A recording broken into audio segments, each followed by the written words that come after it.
It's been over 10,000 years and we still haven't found a better companion than the fur missile. Ladies and gentlemen, today we're talking about some of the greatest warriors the world has ever seen. Historically known as the Canine Corps or War Dogs, today we simply call them Military Working Dogs or MWDs. Admittedly, that's nowhere near as cool as the Canine Corps, but the military is going to military and the need to create an acronym once again outweighed a gangster sounding name. That's neither here nor there. I'm getting sidetracked again. Anyway, they've been a vital part of combat operations for generations, proving time and again that no technology can match their loyalty, instincts, or unparalleled ability to literally sniff out danger. Now, the idea of dogs in warfare isn't anything new. In fact, ancient civilizations like the Egyptians, Greeks, and Romans were already putting their four-legged friends to work by at least 600 BC. Back then, these dogs were like the Swiss Army knives of the battlefield, used for everything from guard duty to combat. Now, fast forward to today, and no nation has leaned as heavily into their potential quite like the United States. That said, for most of US military history, their service could be considered casual at best. In fact, it wasn't until the chaos of World War I that dogs started showing real potential as messengers and sentries. Even so, America didn't have an official dog program at that time. It wasn't until World War II that we got our act together and began recognizing these furry companions as legitimate members of the armed forces. The turning point came in 1942 with the establishment of the US Army Canine Corps. And like everything else in that era, it relied heavily on everyday citizens stepping up. Americans donated an estimated 40,000 dogs to the Dogs for Defense program. But this wasn't some backyard free-for-all where anyone could toss their half-feral mutt chained up behind the shed. Nah, only a select few breeds made the cut, such as German Shepherds, Belgian Sheepdogs, and Siberian Huskies, to name a few. The military also had strict standards for age and size. So unfortunately, if you had your dreams of getting your Pomeranian to tear into Hitler's ankles, Uncle Sam wasn't interested. Funny enough, in true Marine Corps fashion, they had to do things their way. Given a choice, they had a preference for the Doberman Pinschers, so they linked up with the Doberman Pinscher Club of America, which became the Marine Corps' go-to supplier for war dogs. Because of course, only the Marines would look at one of the most successful military dogs in history and say, yeah, I get it, the German Shepherd is good, but I need my dog to have more murderous intent behind its eyes. All that said, it's important to remember that this was still an early experiment, which meant not everything worked out as planned. Mine detection, for example, had mixed results, but when it came to sniffing out enemy activity, these dogs proved their worth in ways that no human or gadget could replicate. Fast forward to the Korean War, and military dogs continued to earn their Tritos. Dogs were so effective on night patrols that they freaked out the North Koreans and Chinese to the point where loudspeakers would blast propaganda begging Americans to take your dog and go home. Now, despite their successes, the program saw cutbacks after the war, only to expand again during the Vietnam War. You're gonna see this as a reoccurring and common theme throughout this video. My best guess, and remember, it's only a guess, is that Uncle Sam took issue with ancient canine tactics outshining their best attempts at modern military technological advances. Not saying the military was being salty, but the evidence is clearly there. Now, Vietnam marked a turning point in the history of military working dogs, with several key changes occurring during this time. For starters, the German Shepherd was chosen as the standard breed for military dogs, which was a great move. But in an effort to balance out good decisions with stupid ones, the Army decided to close the dog training school at Fort Carson in 1957. Well, apparently the Air Force also thought this was a dumb move and saw value in keeping the school going. So in 1958, they continued training at Lackland Air Base, where they continue this training to this day. Now look, I know I give the Air Force a lot of shit, and I will never apologize for continuously pointing out their bougie activities time and time and time again. But credit where credit is due, the Air Force took lead on saving the dog program, so thanks, I guess. Air Force, you done good. Happy Bill! But you're also trying to kill the warthog, and I cannot let that go. Anyway, I'm getting sidetracked again. During Vietnam, over 4,000 dogs served alongside 9,000 handlers, saving countless lives by detecting ambushes, mines, and booby traps. In addition to the direct benefits, their psychological impact was also significant by providing comfort to soldiers in an otherwise hostile and alien environment. Not only were dogs used as early warning systems in the thick vegetation, but sentry guard dogs were also utilized. In one famous incident, a Vietnamese sapper climbed a US embassy wall only to come face face to face with an American goodest boy. He was bitten so hard that the MPs were able to track his blood trail and capture him. These numerous tales of saving American lives meant that they were so despised that the Viet Cong put out a $20,000 bounty for their capture, which when adjusted for inflation is over $160,000. That goes to show you how valuable man's best friend was at keeping our boys alive in this unforgiving environment. Now, while that story is only one of countless others, this era also holds one of the darkest chapters in military working dog history. When the US pulled out, most of the dogs were left behind, written off as surplus equipment. Handlers begged to bring them home, even offering to pay for transport, but the military refused. Many of these dogs were euthanized or handed over to the South Vietnamese forces who weren't trained to handle them. Vietnam-era handler Richard Cunningham once said, "Without our military dogs, there would be 10,000 more names on the Vietnam Veterans Memorial Wall." I personally think that's an understatement. Public outrage over this led to the passage of Robbie's Law in 2000, ensuring that military dogs could be adopted after their service had ended.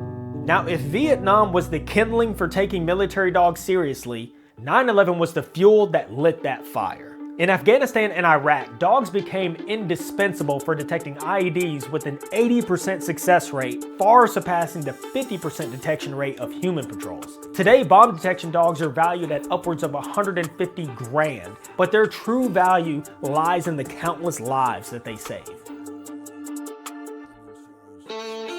Today, there are roughly 2,500 military working dogs serving in the US military, with demand growing every year. Which is great and all, but unlike your mass-produced attitude adjusters, you can't just crank out a batch of four-legged war machines overnight. These fur missiles are meticulously bred, rigorously trained, and fiercely loyal. It takes a special breed, no pun intended, to be a MWD, which means not every dog is cut out for the job. Becoming a working dog starts with an intense selection process, with only about half of all candidates making it through training. To succeed, they need superhero level sensory skills, impeccable health, and the drive to work tirelessly for rewards. If you had to pick the poster child for military working dogs, it'd be the German Shepherd. These dogs have been the backbone of MWD programs worldwide for decades, and for good reason. They're big, strong, and versatile. Whether it's sniffing out bombs, patrolling perimeters, or comforting soldiers in rough times, these dogs can literally do it all.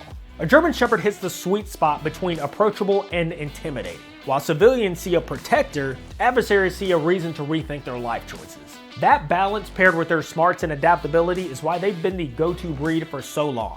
All that said, they're quickly losing ground to another breed that we'll discuss a little later. But I do love me a Shepherd though. I have one myself, and her name is Gypsy Danger. And trust me, she is all the vigilant, all the time. Love that sweet girl. How do I rank the German Shepherd? 8 out of 10, would recommend. Now let's talk about Labradors. If German Shepherds are the Swiss Army knives of MWDs, Labs are the laser-focused specialists. Their friendly demeanor and super sniffing capabilities make them perfect for detection roles like hunting down explosives or narcotics. Labs thrive in public-facing environments such as airports, border checkpoints, and anywhere you don't want a dog that looks like it might eat someone's face off. You want to take his face? Yes. His face. Oh. Labs also make great family dogs, but they can be hella destructive if they don't have an engaged owner, which is most of them. My personal prejudice aside, I'd give Labs an unbiased 6 out of 10. Dutch Shepherds are like that underground rapper who has suddenly gone mainstream. These dogs are highly intelligent, ridiculously adaptable, and let's be honest, they just plain look cool. They're very similar to German Shepherds, but many find them slightly easier to train. Dutch Shepherds are quickly becoming the go-to for tasks like tracking and patrols, especially in the special operations community. Look guys, I'm trying really hard to stay on topic here, but I gotta say, I love these dogs. I want one so bad. If they didn't cost $2,500 for a base model, I'd have one right now. Based on what I value in a dog, I'd give a Dutch Shepherd a solid 10 out of 10. The perfect dog for me. Now, if German Shepherds are the veterans and Dutch Shepherds are the up-and-comers, well, I guess I'd make the Belgian Malinois the rock stars of the MWD world. And they 100% live up to that rock star moniker because these dogs act like they're skiing the slopes 24/7, so owners beware. Think of a Malinois as a German Shepherd on Rippets, or nose candy, take your pick. They're lighter, faster, more agile, making them ideal for high stamina missions in tight spaces. Special operations love them, and it's not hard to see why. These dogs are often used to rappel out of helicopters, parachute into combat zones, and sniffing out explosives with an intensity that makes me tired just watching them. Remember the Bin Laden raid? Yeah, that was a Maligator. But like I said, and I cannot stress this enough, you have to know what you're getting into with a Malinois. Here's an example. If you throw a ball off a cliff, a German Shepherd will stop just short of the edge and work out a safe way to work its way down to retrieve it. A Malinois, on the other hand, it will proceed to jump off said cliff, grab the ball mid-air, and wag its tail all the way down to the bottom. That boundless drive is what makes them perfect for elite missions, but it's also why they're not for your average pet owner. This is my public service announcement. If you want one of these dogs because you think it'd be cool to own a military or Leo dog, just don't. For the average pet owner, I'd rate the Mali 1 out of 10. For the average dog owner, I'd rate the Maligator 5 out of 10. And for the more experienced dog handler, a toothy tornado kangaroo is an easy 9 out of 10. Amazing dogs. Now, as great as these breeds are, you might be surprised to learn that for decades, 85% of military working dogs were sourced from Germany and the Netherlands. However, in recent years, the US has sought to establish a domestic breeding program in an effort to create a sustainable pool of military working dogs bred right here at home. The largest of these breeding programs is housed at Lackland Air Force Base in San Antonio, Texas. This facility provides MWDs for all branches of the US military and is home to approximately 900 dogs at any given time. This shift to making made in America German dogs is a contingency plan in case something interrupts the supply of dogs from overseas. In fact, thanks to Lackland's program, every dog starts life with a leg up with a 5-month foster program. At just 8 weeks old, future military dogs are placed in foster homes in the San Antonio and Austin areas. These families help socialize and nurture the pups in an effort to set them up for success in their future careers. Now, I know this video has already been going on way longer than it has any right to. I mean, we're just talking about dog handlers here, not hypersonic missiles for crying out loud, but this has got to be one of the most patriotic things I've ever heard in my life. You mean to tell me that there is a greater than 0% chance that an average American citizen could have the opportunity to be directly involved in literally raising an American fur warrior? Are you hearing what I'm saying right now? Like, really let that sink in for a moment, because think about it like this. Anyone who lives in a free state can build an AR-15 in their garage. Anyone whose state isn't overrun with purple-haired people could reload ammunition at their kitchen table. But there's no way in hell the DoD is going to buy your slap-together Palmetto State Blimp Special or your remanufactured homebrew Freedom Seeds for any amount of money. But as long as you live within a 2-hour drive of Lackland, have a fenced-in yard, and no kids under the age of 5, you can directly contribute to raising a military working dog that could potentially be worth $250,000 someday. Yes, all the yes. This is what America should be about. Americans raising Americans to fight for the rights of Americans. Becoming a working dog handler isn't a walk in the park. Dad jokes. Only about 50% of dogs in training even make the cut, and handlers face their own gauntlet of evaluations. But here's the catch. Before you even get to the training, you have to earn your spot. Each branch of the military has its own path to handler training, and none of them are easy. Generally, for every branch, minus the Army, you have to either be in some sort of military law enforcement capacity and be evaluated at a kennel before you even get a shot at your first dog. Oh, and there's also one more seemingly random thing. All branches, including the Army, have one very specific requirement. You need to have a spleen. A bullshit? A bullshit.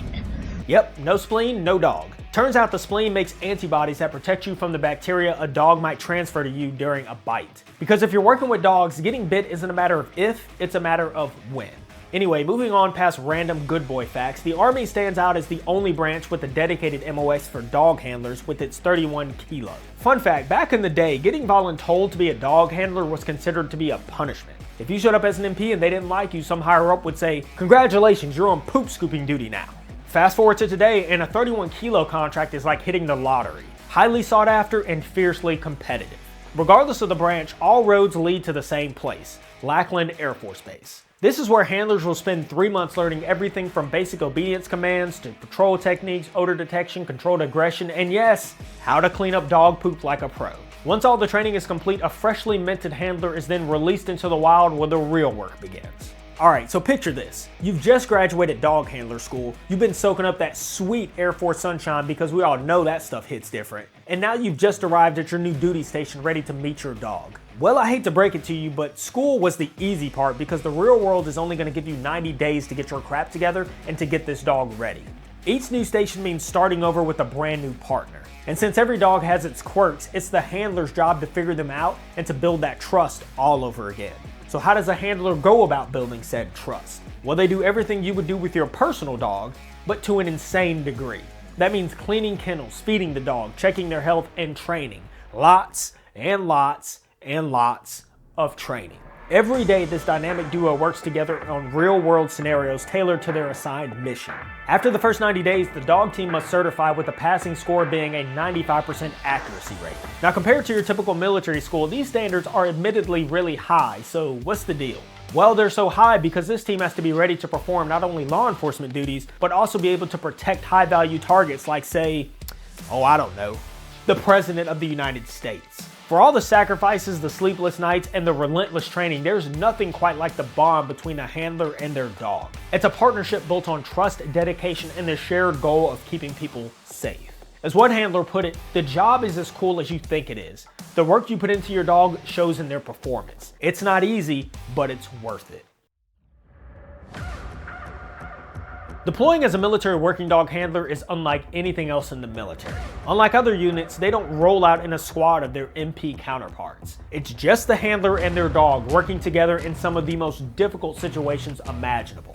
In combat zones, canine teams are more likely to be attached to infantry units where the missions are as unpredictable as the environments. One day they might be sweeping a convoy route for IEDs, and the next they're securing a perimeter or performing recon. Keep in mind that quite often, these guys are flying solo into the unknown. It's hard to put into words the level of maturity and responsibility these handlers must possess. Imagine being a specialist fresh out of training, reporting straight to some infantry commander, then being told to get on a plane, someone will pick you up when you land in Afghanistan. Oh, and grab some MREs on your way out the door. That's the level of independence expected from these teams. Despite the isolation and danger, canine teams are essential to mission success. Their contributions save lives. It's as simple as that. That's why they're often at the front of the line, detecting explosives or signaling enemy movement long before anyone else. They're not just assets, they're literal lifelines. And if you thought all of this sounds like it takes a physical and mental toll on the handlers, well, you would be correct. Actually, it'd be more accurate to say that the challenges of a deployment affects both the handlers and the dogs. Like their human counterparts, MWDs can also suffer from PTSD. Loud explosions, gunfire, or the stress of combat can take a toll, which can lead to extreme changes in behavior or added aggression. Deploying as a canine team is one of the most unique and demanding roles in the military. It's lonely, it's dangerous, and it's unpredictable. But for those who take on that challenge, it's also one of the most rewarding. If there's one thing Hollywood loves, it's a good story. And what better story to tell than that of a badass dog doing badass dog stuff. Many of these stories are loosely based on the real-life heroics of some amazing dogs, starting with the little pit bull terrier mix who punched well above his weight class. Sergeant Stubby was smuggled into France during World War I, where he quickly earned his kibble. He warned troops of mustard gas, delivered supplies to the wounded, and even caught a German spy red-handed. For his numerous actions, Stubby was promoted to sergeant, making him the only dog in US history to hold rank. Post-war, he became a celebrity, even meeting presidents. Now, not to be outdone, in World War II, a German Shepherd mix named Chip served in the US Army's 3rd Infantry Division, where he earned some of the nation's highest honors. During the 1943 invasion of Sicily, Chips broke free from his handler and charged a machine gun nest, forcing 4 Italian soldiers to surrender. Let me say that again in case you missed it the first time, because I just said a dog took out a machine gun nest alone. For these actions, Chips was awarded the Distinguished Service Cross, a Silver Star, and a Purple Heart for being wounded during the attack. Unfortunately, military pencil pushers later revoked the recognition, but his actions clearly made an impression on future generations. Now fast forward to Vietnam, and a German Shepherd named Nemo alerted his handler to an ambush by Viet Cong guerrillas. After the exchange of violence concluded, Nemo was found bleeding, standing guard over his unconscious handler. Rescuers had to physically restrain Nemo in order to get to his wounded handler. Nemo's unyielding loyalty saved his handler's life, and he retired as a hero, becoming one of the first military dogs allowed to return to the US after the war had ended. Even today, tales of incredible slobber-covered heroism are still commonplace. In 2019, a Belgian Malinois named Conan was a key player in the raid that led to the death of ISIS leader al-Baghdadi. Conan chased him through underground tunnels, forcing him to detonate his explosive vest prematurely. That has got to be one of the most insane proof-of-concept instances I have ever heard of. Because of instances like this, the next time anyone ever wants to say that robots are the future, all they have to say is, yeah, so here's the thing, terriers aren't afraid of being shot, blown up, or waterboarded, but I can tell you that they'd rather spontaneously combust than take a bite in the ass from a missile with teeth. The mission was considered a resounding success, and Conan's role earned him recognition from the highest levels of government, including a visit to the White House. Let this be a public service announcement the next time you see a dog roll up in a patrol. Because if you decide to run and hide, well... See, as you can see, the more you fuck around, the more you're gonna find out.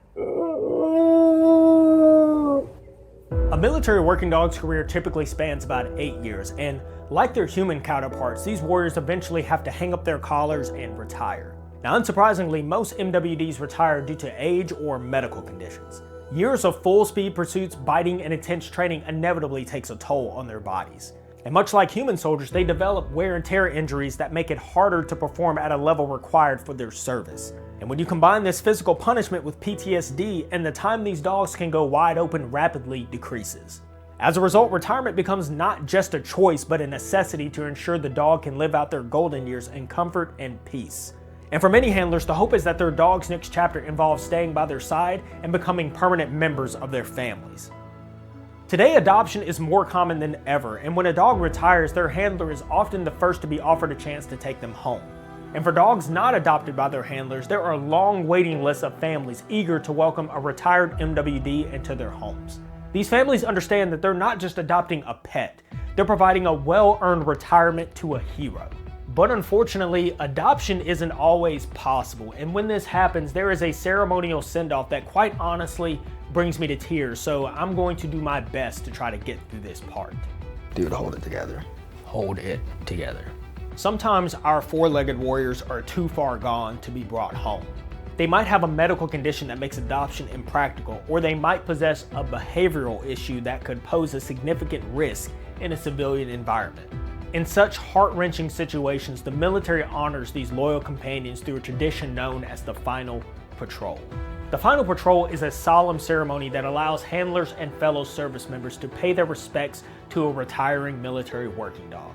During the dog's final day, the current handler or someone who has a strong bond with them will spend time playing together for one last time. At the conclusion of this alone time, the canine is taken on the Final Patrol.